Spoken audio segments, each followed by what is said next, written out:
하나님 감사합니다. 한 두 번 계속해서 하나님 감사합니다. 시작. 하나님 감사합니다. 하나님 감사합니다. 할렐루야. 감사가 찬양이 넘치는 복된 감사절이 될 수 있기를 바랍니다. 오늘은 나병 환자 10명의 이야기가 펼쳐지고 있습니다. 이들은 예수님을 만났습니다. 예수님을 만나서 치유의 기적을 경험하게 됐습니다. 여러분, 이 나병은요, 지금이야 의학이 발달해서 정복이 됐지만 그때만 하더라도 이건 불치병입니다.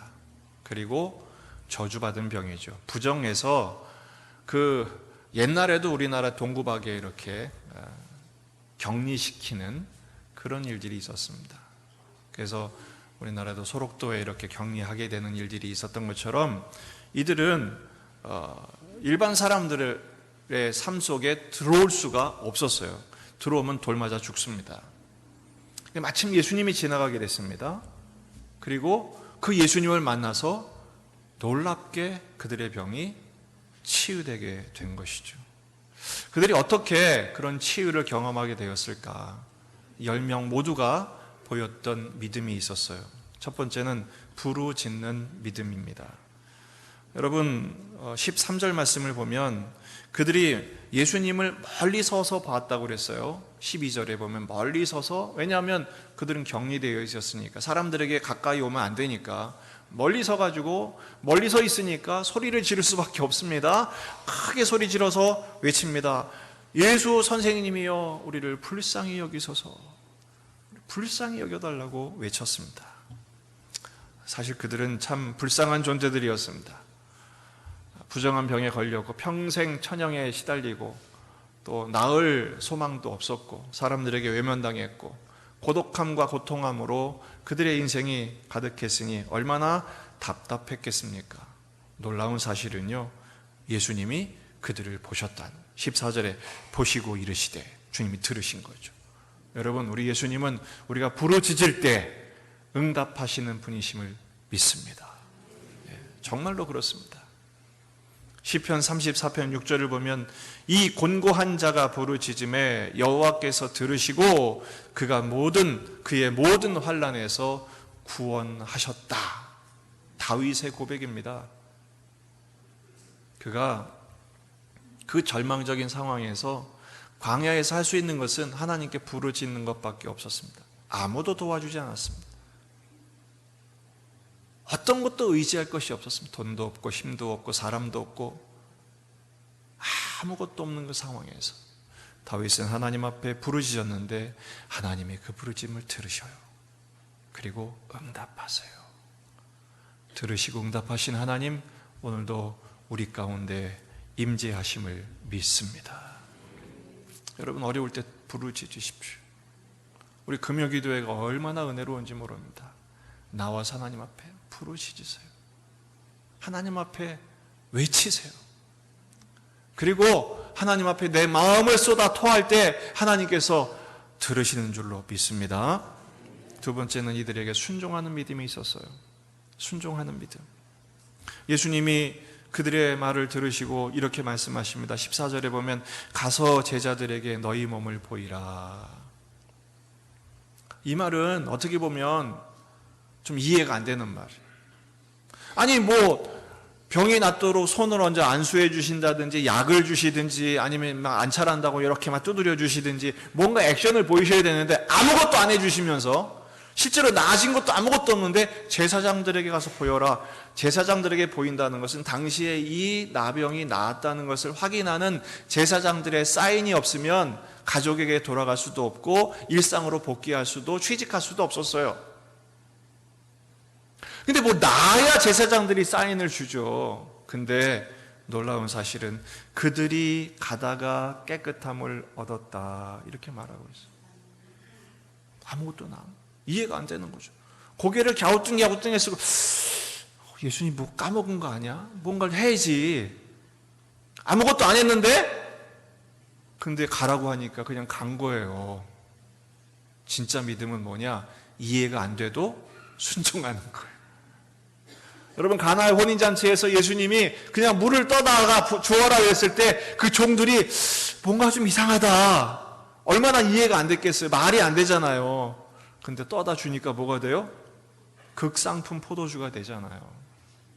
여러분, 기적은 언제 나타나느냐? 순종할 때 나타납니다. 이런 순종하는 믿음이 우리에게 있기를 바랍니다. 이해가 되지 않아도, 설명이 되지 않아도, 때로는 소나가 되어도 주님의 말씀에 순종할 때 하나님의 놀라운 응답과 기적의 역사가 일어날 것입니다. 이 말씀에서도 우리 큰 걸 배워요. 왜 하나님이 우리를 고통스럽게 하실까? 왜 하나님이 이렇게 불통의 현실로 나를 끌어내리실까?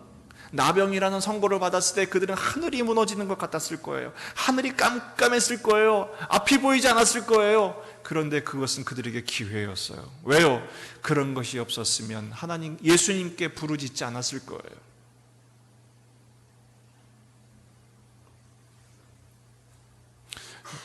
옛날에는 철야기도 그러면 진짜 철야했어요. 밤 9시부터 시작해가지고 다음날 새벽 4시까지. 언제 철야기도가 끝나는 거예요? 새벽 기도회가 끝날 때 철야기도가 끝나는 거예요. 그리고 출근했어요. 허다했습니다. 근데 요즘은 1시간만 넘어가도 언제 끝나나. 요즘은 심야 기도로 바꾸잖아요. 근데 우리는 그냥 금요 기도회로 바꿨어요. 심야도 아니죠, 사실은. 왜 그럴까요? 다들 살만해서 그래요. 살만해서. 배부르고 등 따시니까, 형편이 좀 괜찮으니까 간절하지. 죽는데 어떻게 해요? 지금 죽겠는데. 그러니까 여러분, 때로 하나님 우리 고통과 불통의 현실로 몰아넣으시는 것도 복이에요. 왜? 하나님께 부르짖을 수 있으니까. 그리고 부르짖으면 반드시 말씀하시거든요. 여러분, 그것도 축복이에요. 왜? 순종할 수 있으니까. 그 순종하는 가운데 놀라운 역사가 일어난 것입니다. 그래서 10명은 다 났어요. 할렐루야!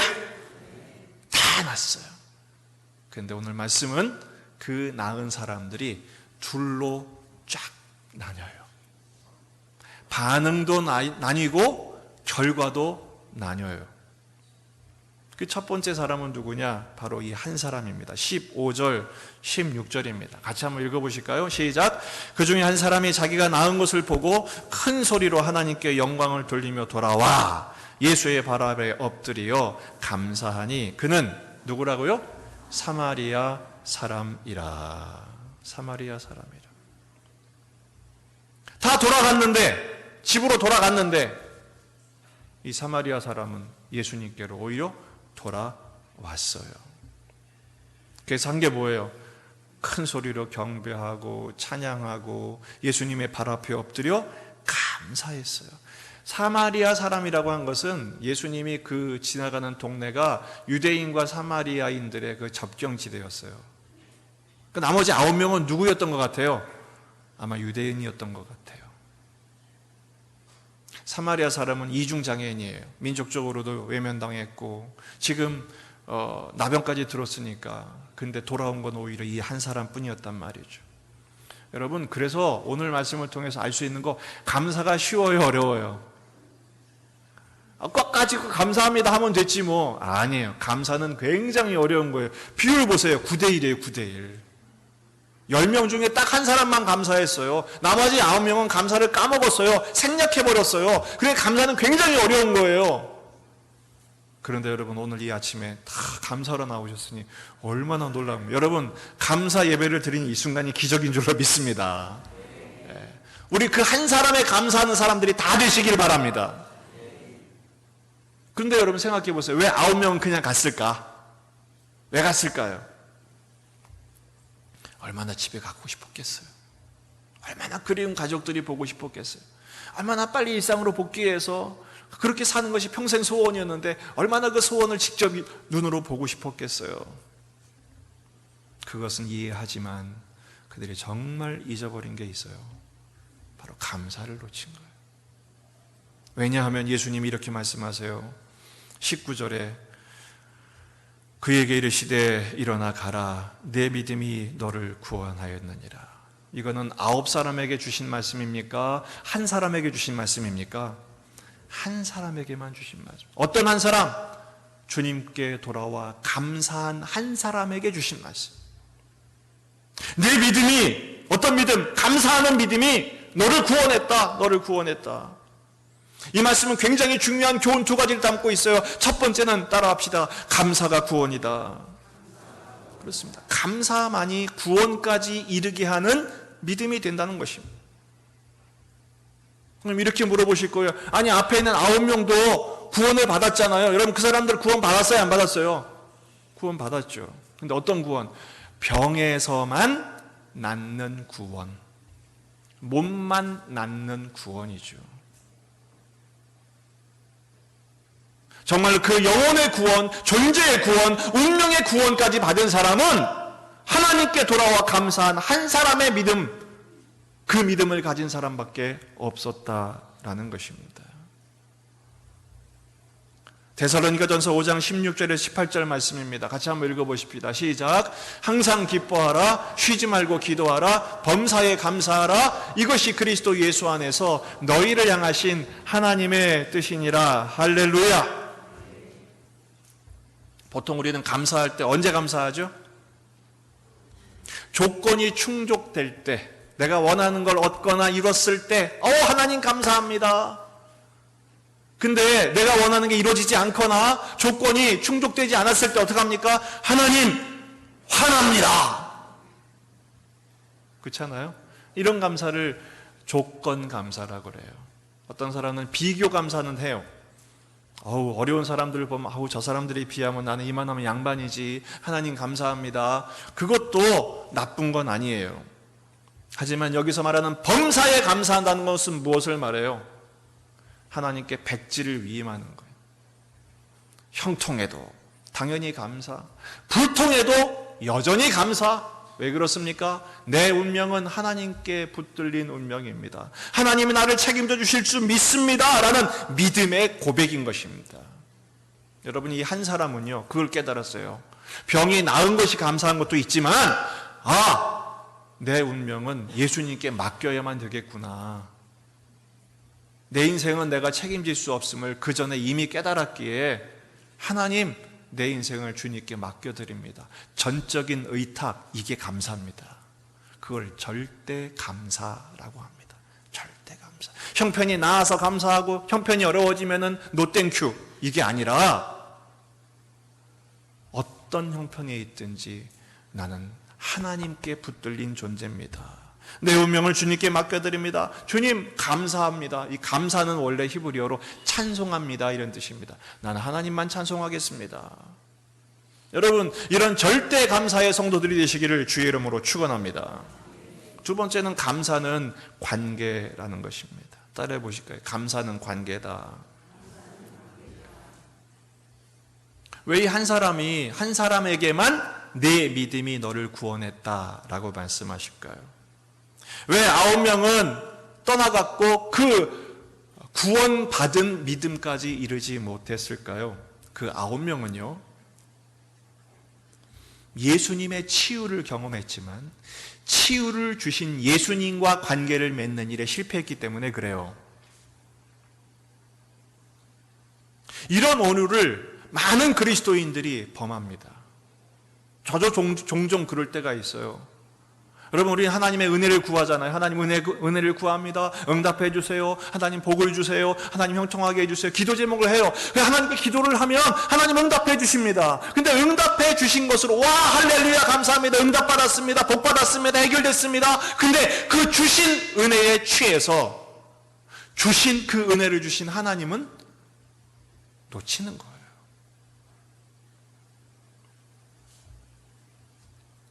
그 사람들은요 하나님을 섬긴 게 아니에요. 자기를 섬긴 거예요. 하나님을 예배한 게 아니에요.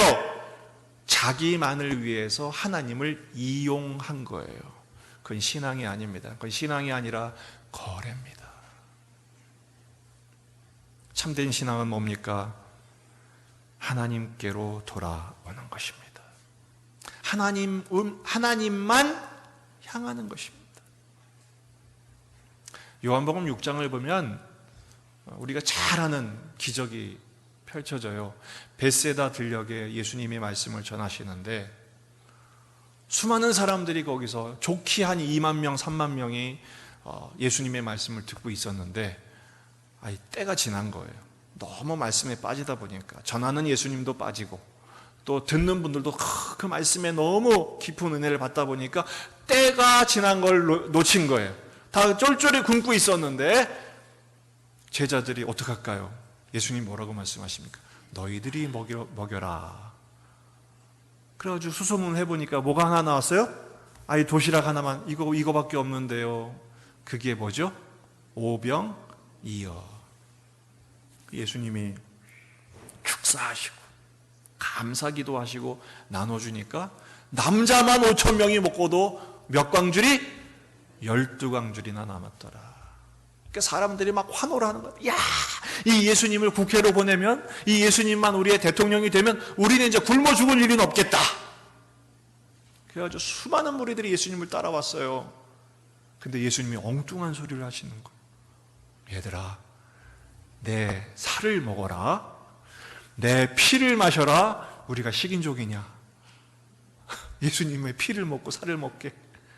그러면서 예수님이 내가 참된 음료다. 내가 참된 양식이다. 이런 말씀하시니까 가까이 있었던 제자들도 이거 너무 어렵다. 그리고 다 뿔뿔이 흩어졌어요. 그때 예수님 말씀하십니다. 너희들도 가려느냐? 그때 요한복음 6장 68절에서 베드로가 이렇게 대답합니다. 시몬 베드로가 대답하되 주여 영생의 말씀이 주께 있사오니 우리가 누구에게로 가오리까? 베드로도 이 고백대로 사는 데는 실패했어요. 결국 베드로도 예수님을 3번이나 부인하고 나갔으니까요. 그러나 이 고백에 대하여 우리는 실패하지 말아요. 이 한 사람의 믿음이 구원받는 믿음으로 인정받을 수 있었던 것은 그 예수님을 떠나지 않았기 때문에 그래요. 그 예수님께로 돌아오는 일에 성공했기 때문에 그래요. 심지어는 내가 받은 은혜조차, 내가 받은 축복조차 내려놓고 그 은혜를 주신 주님을 놓치지 않기 위해서 몸부림치는 것, 그게 믿음이고 그게 신앙이고 그게 예배인 것입니다. 따라합시다. 좌표를 놓치지 말자. 좌표를 놓치지 말아요. 원래 10월 마지막 주일은요, 우리 교회는 추수감사주일을 지키지만 교회로는 종교개혁주일이에요. 2017년도에 500주년 기념행사를 했으니까 올해가 502주년이에요. 여러분, 종교개혁이 뭡니까? 그저 캐톨릭의 옷을 벗는 것만 종교개혁입니까? 아닙니다. 아닙니다. 여전히 우리는 캐톨릭의 모습을 갖고 있는 것도 있어요. 중요한 것은 의식이 아니에요. 절차가 아니에요. 문구가 아니에요. 예수님께로 돌아오는 것. 그게 종교개혁이에요. 매일같이 예수님께로 돌아오는 것, 예수님께만 초점을 맞추는 것, 예수님을 놓치지 않는 것, 그게 신앙이고 개혁 정신에 합당한 믿음인 것입니다. 여러분, 오늘 그 예수님을 놓치지 마십시다. 오늘 그 예수님만 만나십시다. 여러분, 예수님을 왜 믿어요? 어떤 분들은 복받기 위해서 믿는다고 그래요. 틀리진 않아요. 내 문제를 해결하기 위해서 믿는다고 그래요. 그것도 틀리진 않아요. 하지만 그것은 정답은 아니에요. 예수님을 왜 믿어요? 예수님과 하나 되기 위해 믿는 거예요. 요한복음 15장 5절 말씀입니다. 같이 한번 읽어보실까요? 시작. 나는 포도나무요 너희는 가지라. 그가 내 안에 내가 그 안에 거하면 사람이 열매를 많이 맺나니 나를 떠나서는 너희가 아무것도 할 수 없음이라. 할렐루야. 여기서 중요한 말씀이 있어요. 열매도 중요하지만 열매보다 더 중요한 게 있어요. 그게 뭐죠? 예수님을 떠나면 우리는 아무것도 아닌 거예요. 예수님을 떠나지 않는 것이 우리의 목적이 되어야지, 예수님을 만나서 어떤 복을 받고 어떤 응답을 받고 그건 당연하게 주어지는 거니까, 때로는 그것이 없다 할지라도 예수님을 떠나지 않을 때 그 사람은 제대로 믿는 것입니다. 여러분, 우리가 또 초막을 만들었어요. 이거 왜 만들었어요? 이거 집도 아니고 아무것도 아니에요. 사실은 이렇게 호술하고 엉성한 게 어디 있습니까? 그러나 유대인들이 초막절을 지킨 목적을 우리도 다시 기억하고 기념하고 되새기기 위해서 만든 거예요. 이 초막의 목적이 뭐라고요? 어떤 분이 그래요. 초막 잘 졌지 않습니까? 초막은 잘 짓는 게 없어요. 원래 초막은 못 짓는 게 초막인 거예요. 진짜 잘 지르면은 맨션을 져야지. 근데 이거는 정말 공을 들여서 짓긴 했지만 왜 이렇게 만들었어요? 하늘을 바라보기 위해서. 뻥뻥 뚫린 공간을 통해서 누구를 바라보는 거예요? 하나님만 바라보기 위해서. 여러분 이 초막절에 하나님을 바라보는 일에 성공하시기를 바랍니다. 어떤 하나님? 광야에서 인도하신 하나님, 그 광야에서 먹여주신 하나님, 그 광야에서 살려주신 하나님. 다들 여러분의 광야가 있으실 거예요. 저도 그 죽을 수밖에 없는 사경을 헤매다가 제게 생명을 딱 심장박동을 딱 하는 순간, 박동이 쿵쾅쿵쾅 뛰는 순간 저는 다시 산 거였어요. 그 전에는 죽은 목숨이었어요. 죽었던 나를 살리신 그 하나님의 은혜, 그 하나님의 은혜가 여전히 우리를 붙들고 계시사 우리 인생을 끝까지 책임져 주실 줄로 믿습니다. 그 하나님을 놓치지 마십시다. 그 하나님 오늘도 만나십시다. 평생 그 하나님께 감사만 고백하십시다. 오늘 말씀의 결론입니다. 주님 우리에게 이렇게 물어보십니다. 그 9은 어디 있느냐? 내가 알기로 10명이 다 낳는데 9명은 어디 갔니? 라는 질문이에요. 여러분 이 질문은 오늘 우리에게도 주신 말씀이에요. 그 9명 중에 너는 있냐 없냐 그거 물어보시는 거예요. 따라합시다. 주님 우린 아니에요. 손을 막 손사래를 우린 아니에요. 우린 누구예요? 주님께 감사한 한 사람이에요. 여러분 그 한 사람이 되시기를 주의 이름으로 축원합니다. 어떻게 하는 게 감사한 사람입니까? 첫째, 좌표를 놓치지 마십시오. 따라합시다. 좌표를 놓치지 말자. 결코 놓치지 말자. 이건 뭐예요? 예수님을 놓치지 말자는 거예요. 살다 보면, 정신없이 살다 보면 자꾸 잊어버려요. 자꾸 예수님을 놓쳐요. 자꾸 말씀을 놓쳐요. 자꾸 기도를 까먹어요. 여러분 그래도 정신을 바짝 차리십시오. 예수님이 나와 함께 계십니다. 그 예수님을 붙드십시오. 그 예수님께 손을 내미십시오. 하늘을 바라보십시다. 두 번째, 감사를 표현하고 연습하십시다. 그런 말이 있더라고요. 감사는 표현하지 않으면 더 이상 감사가 아니다. 짜는 게 보세요. 감, 그리고 끝나면 뭐가 됩니까? 감은 아무것도 아니지. 그냥 감이지. 감사해요 라고 말해야 돼요. 감사해요. 여러분 예배 끝나고 우리 서로에게 감사합니다. 지금 아예 하십시다. 참 감사합니다. 네. 여러분 하나님께 감사한 것은 당연하고요. 우리 서로에게도 감사하셔야 돼요. 서로에게도. 왜요? 함께 예배할 수 있는 동역자가 되고 우리 예수 중한 가족이 된 것이 얼마나 감사해요. 혼자 드리면 얼마나 외롭겠어요. 그렇지 않습니까? 저도 어제 얼마나 감사했는지 몰라요. 추수감사절을 준비하겠다고 많은 우리 장로님들부터 시작해가지고 많은 집사님, 권사님들이 와서 꾸미고 단장하고 또 바구니 만들고 연습하고 여기저기 쓸 곳 닦고 모이기에 힘쓰고 애를 쓰는 모습들, 저는 뭐 말로 크게 칭찬하지 않아요. 왜냐하면 하나님께 칭찬 받으셔야 되니까. 저는 막 축복하며 기도하는 거예요. 돌아다니면서 계속 축복하는 거예요. 하나님 저분들 복 주셔야 됩니다. 하나님 잊지 않으시죠? 주목하셔야 됩니다. 화살표, 하나님 화살표, 주목하세요. 보세요. 제가 하는 건 그거예요. 축복하는 거예요. 여러분 주님이 제가 안 해도 주님 다 아세요. 그분들에게 감사를 표현하는 거예요. 자꾸. 그리고 감사를 연습하셔야 돼요. 연습하셔야 돼요. 경상도 사나이들 아는 밥 먹자 그리고 자자 뭐 그 세 개밖에 못한다며. 그 벙어리. 여러분 감사에 대해서는 유창하게 되시기를 주의 이름으로 축원합니다. 그런 말이 있대요. 하이에나는 썩은 시체를 찾는데 전문가고, 똥파리는 똥을 찾는데 전문가고, 성도는 감사를 찾는데 전문가다. 여러분, 우리는 원망 불평의 전문가가 아니라 감사하는데 전문가가 되시기를 주의 이름으로 축원합니다. 모든 일에 감사합니다. 절대 감사를 통해서. 시편 50편 23절 함께 읽겠습니다. 시작. 감사로 제사를 드리는 자가 나를 영화롭게 하나니 그의 행위를 옳게 하는 자에게 내가 하나님의 구원을 보이리라. 할렐루야. 옳은 행위가 뭡니까? 감사로 제사를 감사하는 것입니다. 하나님께 영광을 돌리는 삶. 이 한 사람 죽게 돌아와 예수님과 더 깊은 사랑의 관계를 맺은 것처럼 불통하면 더 하나님 예수님께 엎드리고 형통하면 예수님께 더 가까이 나아감을 통해서 어떤 일이 있든지 은혜의 보좌 앞을 떠나지 않으며 감사와 찬양으로 여러분의 인생을 채우게 하시는, 감사를 받아내시는, 찬양을 받아내시는 그 예수님과 멋진 인생의 행보를 걸으시는 저와 여러분이 될 수 있기를 주의 이름으로 축원합니다. 이 시간 함께 기도할 때